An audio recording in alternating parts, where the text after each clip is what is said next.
Assalamualaikum warahmatullahi wabarakatuh. Selamat pagi anak-anak. Nah, sekarang kita akan memulai pembelajaran.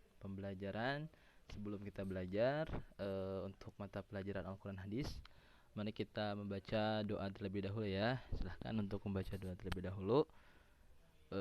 Membaca doa kita sebelum belajar, kita membaca doa Al-Fatihah terlebih dahulu ya. Bismillahirrahmanirrahim. Alhamdulillahi rabbil alamin. Ar-Rahmanir-Rahim. Malik yaumiddin. Iyyaka na'budu wa iyyaka nasta'in. Ihdinas siratal mustaqim. Siratal ladzina an'amta 'alaihim ghairil maghdubi 'alaihim waladdallin. Nah, alhamdulillah kita sebelum belajar kita udah membaca doa terlebih dahulu. Kemudian sebelum belajar kita akan memeriksa absensi terlebih dahulu ya.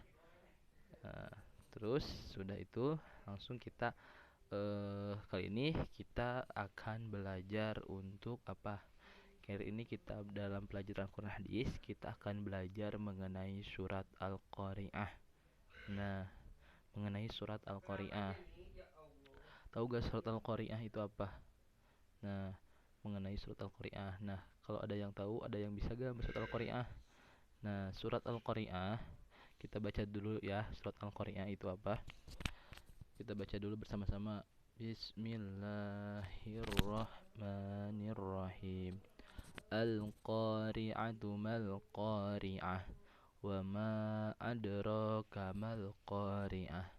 Yauma yakunun nasu kal farasil mabsus wa takunul jibalu kal ihnil manfus fa amma man sakulat mawajinuh fa huwa fi 'ishatir radiyah wa amma man khaffat mawajinuh fa ummuhu hawiyah wa ma adraka ma hiya narun hamiyah. Nah, itu tadi bacaan surat Al-Qari'ah. Nah, sekarang mau nanya nih untuk para mau nanya nih bagaimana apa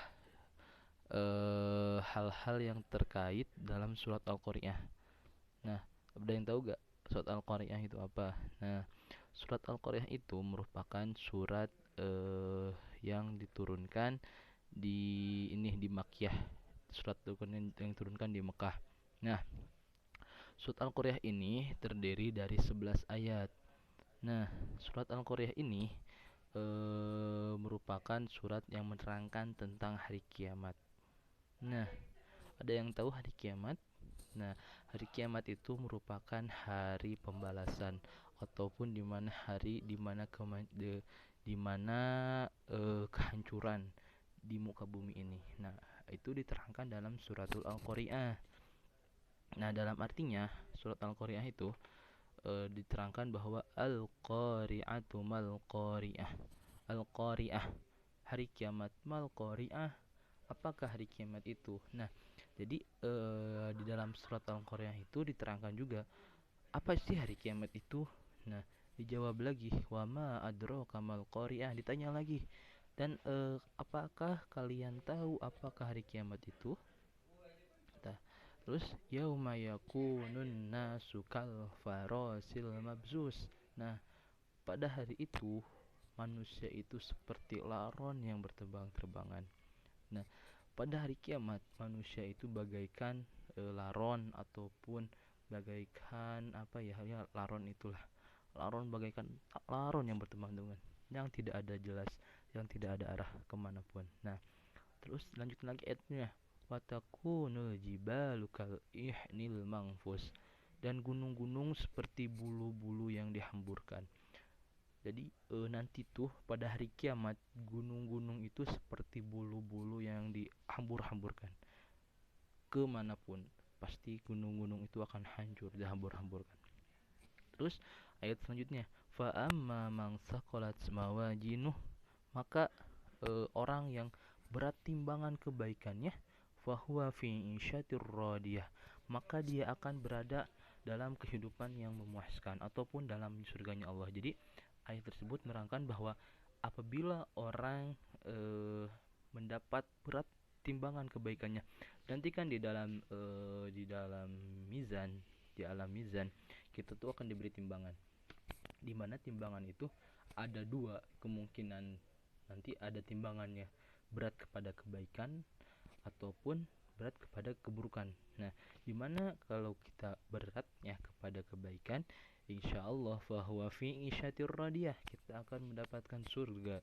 Nah, lanjutannya wa amma man khaffat mawazinu, adapun nanti berat timbangannya kepada kejelekan ataupun keburukan, nah nanti kita akan mendapatkan kebalikannya, wa ummuhu hawiyah, yaitu neraka hawiyah. Nah, wa ma adraka ma hiyah, dan tahu gak apa sih neraka hawiyah itu? Nah, narun hamiyah, yaitu api yang sangat panas. Nah, dari surat Al-Qaryah tadi kita dapat ketahui ya bahwa surat Al-Qaryah itu menerangkan bahwa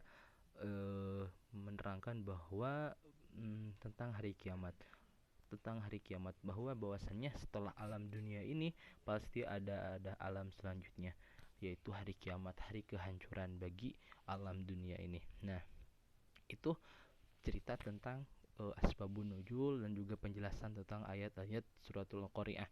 Nah, sekarang bagaimana sekarang untuk kalian bisa didik, diharapkan bisa menghafal dan juga bisa membaca terlebih dahulu tentang surat Al-Qaryah ini. Nah, setelah nanti dihafal, silahkan dibaca bergilir, dites satu persatu untuk surat Al-Qaryah ini. Nah, silahkan dikasih waktu untuk menghafalnya kurang lebih 10 menit, membaca terlebih dahulu 10 menit, kemudian dihafal. Setelah dihafal, silahkan nanti akan dites satu persatu untuk suratul Al-Qaryah, dan juga nanti setelah dihafal akan ditanyakan bagaimana apa maksud dari surat Al-Qaryah itu, bagaimana artinya, dan juga bagaimana penerapannya dalam kehidupan sehari-hari untuk oke, silahkan dihafal terlebih dahulu untuk dibaca terlebih dahulu dan juga dihafal ya. Nah, nanti sekarang kalau sudah dihafal, nanti sudah dites satu persatu, kemudian silahkan kita dapat simpulkan ya bahwa materi tentang surat Al-Qaryah ini bahwasannya kita akan ada kehidupan yang setelah alam dunia ini, yaitu hari kiamat, dan juga kita harus bisa mentadaburi dan juga kita harus memperbanyak amal baik, dan juga bahwasannya pada dasarnya kita ini akan ditimbang kembali, akan dihisab kembali nanti setelah hari kiamat. Dan juga mungkin untuk menutup pembelajaran kali ini kita akan membaca doa terlebih dahulu, yaitu dengan membacakan alhamdulillah bersama-sama, membacakan hamdalah bersama-sama, alhamdulillahirobbilalamin. Sekian dari saya, sekian dari Bapak. Wabillahi taufiq wal hidayah. Assalamualaikum warahmatullahi wabarakatuh. Assalamualaikum warahmatullahi wabarakatuh. Selamat pagi nih. Gimana kabarnya anak-anak nih, pada sehat gak? Nah, sebelum kita belajar, kita akan membaca doa terlebih dahulu ya. Sebelum belajar kita akan membaca doa terlebih dahulu. Kita akan membaca, silahkan untuk membaca surat Al-Fatihah dulu bersama-sama. Oke. Bismillahirrahmanirrahim. Alhamdulillahirabbil alamin. Ar-Rahmanirrahim. Malik yaumiddin. Iyyaka na'budu wa iyyaka nasta'in. Ihdinas siratal mustaqim. Siratal ladzina an'amta 'alaihim ghairil maghdubi 'alaihim waladdallin. Nah, kita sudah membaca surat Al-Fatihah. Nah, kemudian kita akan mengabsen terlebih dahulu siapa yang tidak hadir nih kali ini di pelajaran kali ini, hari ini nih. Nah, sudah di absen, langsung kita akan masuki pelajaran pada hari ini, yaitu pelajaran Al-Quran Hadis. Nah, kita hari ini akan belajar tentang hadis silaturahmi. Nah, ada yang tahu gak silaturahmi itu apa? Menanya dulu nih Bapak nih, ada yang tahu gak nih silaturahmi itu apa? Nah, belum tahu.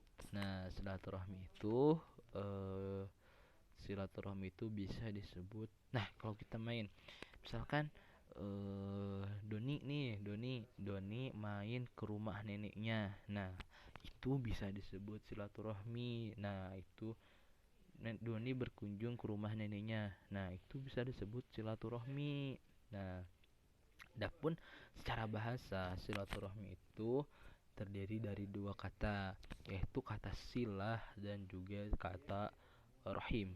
Nah, silah itu artinya menyambung dan rohim itu artinya kasih sayang. Dapat diartikan bahwa silaturahmi itu hubungan kasih sayang, ataupun bisa diartikan menyambungkan kasih sayang. Nah, itu arti silaturahmi. Nah, adapun bagaimana nih, siapa aja nih Pak yang siapa nih, siapa aja yang harus silaturahmi? Nah, silaturahmi itu semua manusia itu harus bersilaturahmi. Kenapa? Kenapa harus bersilaturahmi? Karena banyak sekali hikmah di balik silaturahmi itu. Ada yang tahu gak nih hikmah dari silaturahmi itu apa?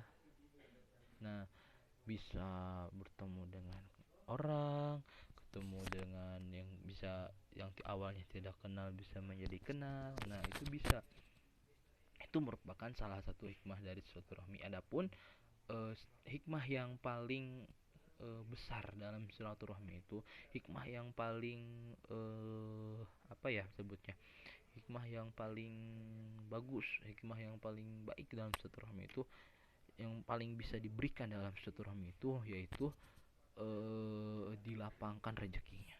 Nah, hikmah yang paling besar itu dilapangkan rezekinya, dan yang kedua itu ada dipanjangkan umurnya. Nah, hikmah yang kedua yang paling besar ini itu dilapangkan rezekinya dan juga dipanjangkan umurnya. Nah, kapan nih kita akan harus bersilaturahmi kapanpun. Nah, kapanpun kita harus bersilaturahmi. Misalkan kita bertemu dengan teman kita di jalan nih, misalkan Doni ketemu dengan Aldo di jalan, nah kita salaman, Aldo dan Doni halo, nah bersalaman, nah itu bersilaturahmi itu. Karena kenapa ya, kalau misalkan kita menjabat tangan dan juga mengucapkan salam, nah itu merupakan silaturahmi. Nah, itu bisa mendapatkan rezeki, nanti memanjangkan umurnya. Nah, seperti itu, contohnya seperti itu. Nah, adapun nah apalagi nih kita Aldo, Doni dan juga yang lain-lain itu kan laki-laki ya, laki-laki. Nah, nanti bisa sholat berjamaah, duhur, asar, maghrib, sholat Jumat, sholat Idul Fitri. Nah, nanti kan suka ketemu banyak orang di masjid, ketemu bapak-bapak di masjid. Nah, ketemu sama siapa nanti di masjid, teman-teman. Nah, itu bisa disebut silaturahmi, karena kan nanti kita ketemu saling sapa, bersalaman. Nah, itu silaturahmi, bisa disebut sebagai sholat, itu bisa disebut sebagai pelantara, bisa disebut sebagai sarana untuk seorang muslim bersilaturahmi. Nah, itu makanya rajin sholat, karena itu bisa menambahkan rezeki kita, bisa menambahkan umur kita, bisa memanjangkan umur kita. Nah, dasarnya seperti itu. Nah, adapun hadis yang akan kita bahas untuk silaturahmi kali ini, yaitu hadis dari Anas, yaitu Anas bin Malik radhiyallahu anhu qala anna Rasulullah, bisa dibaca hadisnya, itu di buku hadisnya bisa dibaca ya, bisa dibaca terlebih dahulu.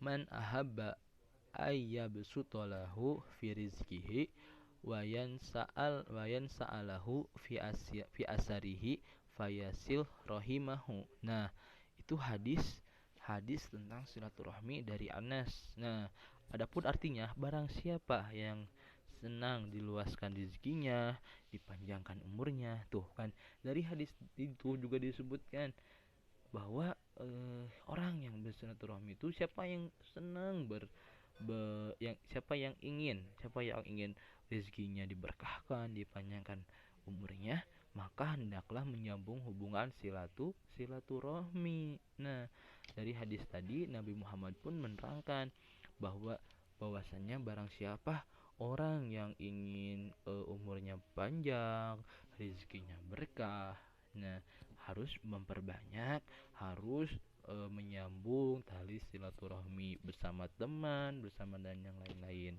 Nah, itu tadi penjelasan sedikit tentang silaturahmi. Nah, sekarang bagaimana sok ada silakan para siswa untuk menanyakan bagaimana sih apa sih bagaimana penerapan silaturahmi di kehidupan. Nah, bagaimana sih, ada pertanyaan dulu gak untuk silaturahmi kali ini? Nah, kalau udah ada yang nanya, sekarang kita akan menerapkan. Nah, kita akan menerapkan silaturahmi di kehidupan. Nah, bagaimana penerapannya silaturahmi di kehidupan? Nah, seperti yang tadi aku contohkan nih. Misalkan nanti kita pulang dari sekolah nih, ketemu sama orang tua kita. Nah, kita salaman. Nah, itu bisa disebut silaturahmi. Ketemu sama teman di jalan, ketemu sama kakek, ketemu sama saudara, ketemu sama siapa. Nah, kita itu bisa disebut dengan silaturahmi. Tidak lupa dalam silaturahmi itu kita mengucapkan salam, assalamualaikum. Nah, itu merupakan silaturahmi. Karena kenapa? Nanti di balik silaturahmi itu kita akan mendapatkan berkah yang banyak. Antaranya memperberkah rezeki, dibanyakan rezeki, memperpanjang umur. Nah, itu hadis tadi tentang silaturahmi. Nah, sekarang kita akan membuat kelompok terlebih dahulu untuk menjelaskan dan juga mencontohkan dan juga mencontohkan dan juga menerapkan kesilaturahmi itu di kehidupan kita. Nah, silahkan membuat kelompok terlebih dahulu, dibagi beberapa kelompok, kemudian diskusi bersama teman bagaimana penerapannya. Setelah itu nanti dicontohkan di depan ya. Nah, kalau udah nanti membuat kelompok, berdiskusi di depan dan juga mencontohkan. Sekarang kita akan menutup pembelajaran kali ini ya. Mudah-mudahan pelajaran kali ini yaitu tentang silaturahmi bisa diterapkan ya sama anak-anak di kehidupan sehari-hari, dan juga bisa memper memper menambah kesopanan, karena silaturahmi juga merupakan suatu tindakan yang baik. Nah, itu jadi nanti teman-teman jangan lupa untuk memberi salam kepada orang dan juga bersilaturahmi. Kalau ketemu sama teman jangan lupa memberi salam, menyapanya, karena kita akan nanti mendapatkan umur yang panjang dan juga rezeki kita akan diberkahkan. Nah, untuk jangan lupa nanti kita ketemu lagi minggu depan untuk pembelajaran selanjutnya ya. Silahkan untuk kita mengakhiri pembelajaran pada mata pelajaran Quran Hadis yaitu tentang silaturahmi. Kita membacakan alhamdulillah bersama-sama ya. Alhamdulillahirobbilalamin. Sampai jumpa minggu depan. Assalamualaikum warahmatullahi wabarakatuh.